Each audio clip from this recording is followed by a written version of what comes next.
Bismillahirrahmanirrahim. Assalamualaikum warahmatullahi wabarakatuh. Bersyukur kepada Allah, bersalawat kepada Nabi, dan berinteraksi antara sesama manusia. Sebelumnya, tujuan pembuatan video kali ini yaitu untuk memenuhi salah satu tugas mata kuliah Ekonomi Mikro Islam yang diampu oleh Ibu Andrastri Astuti, MA. Baik, perkenalkan, kami dari kelompok 8. Saya atas nama Mas Ni dan teman kelompok saya yaitu Putri Nabila dan Nur Hermi Fitra Sadli. Adapun materi yang akan kami paparkan pada video kali ini yaitu terkait dengan maksimal laba dalam mikro Islam. Baik, langsung saja. Yang pertama adalah konsep dasar filosofi dan teori laba. Konsep laba dalam Islam secara teoritis dan realita tidak hanya berasaskan pada logika semata-mata, akan tetapi juga berasaskan pada nilai-nilai moral, etika, serta tetap berpedoman kepada petunjuk-petunjuk dari Allah Subhanahu wa Ta'ala. Sedangkan teori laba dalam konvensional dibangun di atas filosofis materialisme dan sekulerisme. Ilmu ekonomi konvensional sangat memegang teguh asumsi bahwa tindakan individu adalah rasional. Teori laba konvensional mengabaikan moral dan etika dalam pembelanjaan, dan asumsi mereka terhadap unsur waktu adalah terbatas hanya di dunia saja, tanpa mengambil hari akhirat. Jadi, landasan filosofis teori laba dalam bisnis menurut konvensional yaitu berdasarkan pemikiran manusia yang bisa berubah berdasarkan waktu dan tidak bersifat kekal, serta selalu membutuhkan perubahan tergantung untuk kepentingan apa dan siapa. Nah, tentunya tujuan yang berbeda akan melahirkan implikasi yang berbeda pula.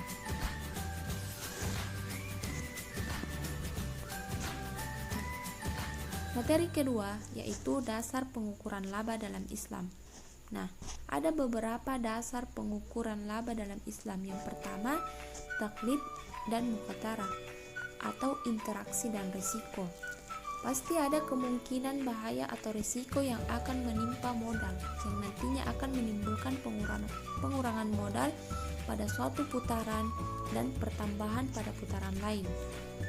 Yang kedua, al-muqabalah, yaitu perbandingan antara jumlah hak milik pada akhir periode pembukuan dan hak milik pada awal periode yang sama, atau dengan membandingkan nilai barang yang ada pada akhir itu dengan nilai barang yang ada pada awal periode yang sama. Selanjutnya, yang ketiga adalah keutuhan modal pokok, yaitu laba tidak akan tercapai kecuali setelah utuhnya modal pokok dari segi kemampuan secara ekonomi sebagai alat penukar barang yang dimiliki sejak awal aktivitas ekonomi. Yang keempat, laba dari produksi, hakikatnya dengan jual beli dan pendistribusian, yaitu pertambahan yang terjadi pada harta selama setahun dari semua aktivitas penjualan dan pembelian atau memproduksi dan menjual. Dan yang terakhir adalah penghitungan nilai barang di akhir tahun. Tujuan penilaian sisa barang yang belum sempat terjual di akhir tahun adalah untuk penghitungan zakat atau untuk menyiapkan neraca-neraca keuangan yang didasarkan pada nilai penjualan yang berlaku di akhir tahun itu, serta dilengkapi dengan daftar biaya-biaya pembelian dan pendistribusian. Baik, cukup sekian yang sempat saya paparkan terkait dengan konsep teori laba dalam Islam dan konvensional dan dasar pengukuran laba dalam Islam. Untuk lebih jelasnya atau materi selanjutnya akan dipaparkan oleh teman kelompok saya. Sekian dari saya, terima kasih. Baik, saya akan melanjutkan materi selanjutnya. Sumber laba dalam perspektif konvensional dan syariah. Sumber laba dalam perspektif konvensional. Teori konvensional tidak menyebutkan adanya pemilihan dalam masalah modal dan barang, baik yang bersifat halal maupun haram. Bagi mereka, selama modal dan barang itu bisa dijadikan sebagai alat usaha dalam meraih keuntungan yang maksimal, maka hal itu sah-sah saja tanpa terkecuali. Sumber laba dalam perspektif syariah. Teori Islam mengenai modal lebih realistik, luas dan mendalam, serta etik dari teori konvensional. Realistik karena produktivitas modal yang mengalami perubahan berkaitan dengan kenyataan dengan produksi, yang dianggap mudah berubah dalam keadaan pertumbuhan yang dinamis. Karena itu, dalam kerangka sosial Islami, bunga yang diterapkan pada modal tidak diperbolehkan. Prinsip dasar untuk mendapatkan laba yang bersih tanpa dari unsur riba dan kecurangan. Yang pertama yaitu prinsip saling ridho. Prinsip saling ridho dalam bertransaksi adalah merupakan proses yang terjadi ketika barang yang akan dijual jelas kepemilikannya, tidak termasuk barang yang diharamkan, serta jelas pula penetapan harganya. Yang kedua yaitu prinsip kemudahan atau ta'awun. Prinsip kemudahan atau ta'awun dalam bertransaksi menunjukkan laba yang diperoleh bukan semata-mata untuk kepentingan egoisme sang penjual, akan tetapi lebih kepada memberikan manfaat kepada sesama dan menutupi kebutuhan masyarakat. Kenapa ilmu ekonomi sekuler mempertahankan asumsi maksimalisasi laba? Ilmu ekonomi sekuler mempertahankan asumsi maksimalisasi laba meskipun karakternya tidak realistik dan bahkan terkadang menyesatkan, terutama karena dua alasan.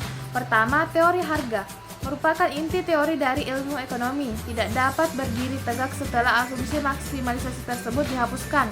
Kedua, para kritikus tersebut selama ini tidak dapat mengajukan suatu kaidah perilaku alternatif yang dapat memiliki nilai yang sama, jika tidak lebih baik prediktif dan mengarah pada kesimpulan-kesimpulan yang dapat diuji secara empirik. Maksimalisasi laba pada pandangan sekuler dan Islam. Pada pandangan sekuler, maksimalisasi laba sebagai suatu kondisi yang rasional, yang tidak berhubungan dengan kesejahteraan individu-individu itu sendiri. Teori ekonomi sekuler dalam hal ini biasanya menggunakan pendekatan impersonal dalam kaitan dengan masalah distribusi. Pendekatan ini terutama berdasarkan pada kekuatan-kekuatan pasar, sebagaimana yang diatur oleh kompetisi untuk menjadi suatu pembagian adil produktif bagi faktor-faktor produksi. Bagian pekerja biasanya masuk dalam biaya-biaya produksi sehingga dapat mengurangi bagian pekerja. Maksimalisasi laba pada pandangan Islam. Maksimalisasi laba berdasarkan pandangan Islam yaitu Islam lebih suka memperlakukan nilai produk keseluruhan dikurangi dengan depresiasi dan gaji minimum sebagai laba yang dibagi antara pekerja dan pemilik modal atas dasar keadilan. Teori ekonomi Islam dalam hal ini biasanya menggunakan pendekatan instruksional dalam masalah distribusi. Skim ini dipandang sebagai penawaran yang lebih baik dan akan membawa mekanisme distribusi yang lebih dekat dengan norma keadilan dibandingkan dengan arbitrasi pasar murni. Oleh karena itu, bunga tidak mendapatkan tempat dalam skema Islam ini. Itulah tadi pemaparan dari saya. Baik, selanjutnya akan dibawakan oleh teman kelompok saya.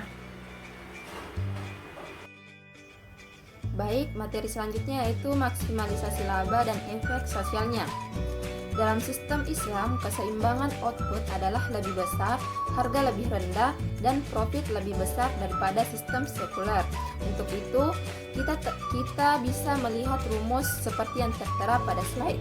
Nah, perbedaan antara sistem sekuler dan sistem Islam juga dapat dijelaskan lebih lanjut dengan bantuan gambar sederhana. Kita bisa melihat kurva gambar 8.3 mengenai keseimbangan output, harga, dan profit antar perusahaan Islam dan sekuler. Nah, pada perusahaan Islami beroperasi dengan menggunakan sistem bagi hasil.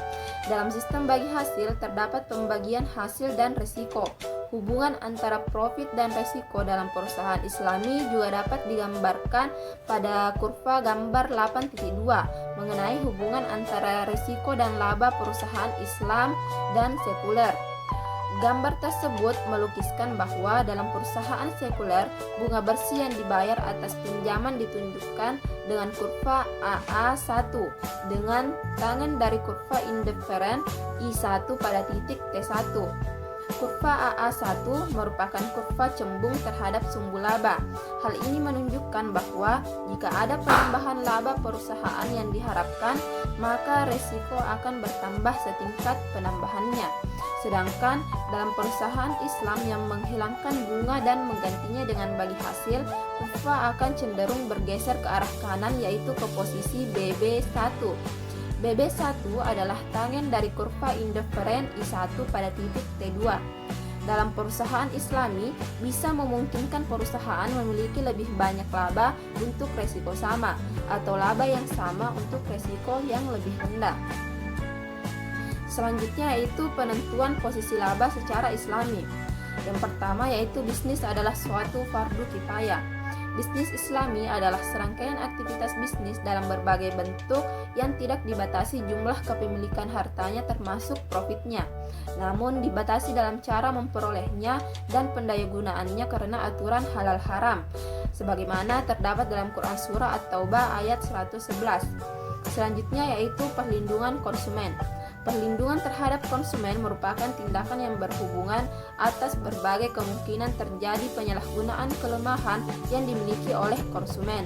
Oleh karena itu, dalam Islam dibuat aturan berupa perlindungan terhadap konsumen untuk melindungi konsumen dari kemungkinan penipuan ataupun kelalaian dari penjualan dan memasarkan produk. Selanjutnya yaitu bagi hasil di antara faktor yang mendukung. Dalam sistem bagi hasil berpotensi untuk meningkatkan efisiensi, keadilan dan stabilitas dalam produksi. Apabila mereka menggunakan fatwa agama dan memasukkan mekanisme bagi hasil dalam setiap kegiatan, maka maksimalisasi laba akan berjalan dengan baik. Selain itu, hal ini dapat menghindarkan pebisnis dari perilaku eksploitasi maupun perilaku yang dapat menimbulkan kerugian bagi pihak-pihak yang terlibat di dalamnya, sehingga bagi hasil menjadi lebih baik karena kedua belah pihak sama-sama untung dan tidak merugikan satu sama lain. Baik, itulah tadi pemaparan materi dari kelompok kami. Kurang dan lebihnya mohon dimaafkan. Sekian dan terima kasih. Wassalamualaikum warahmatullahi wabarakatuh.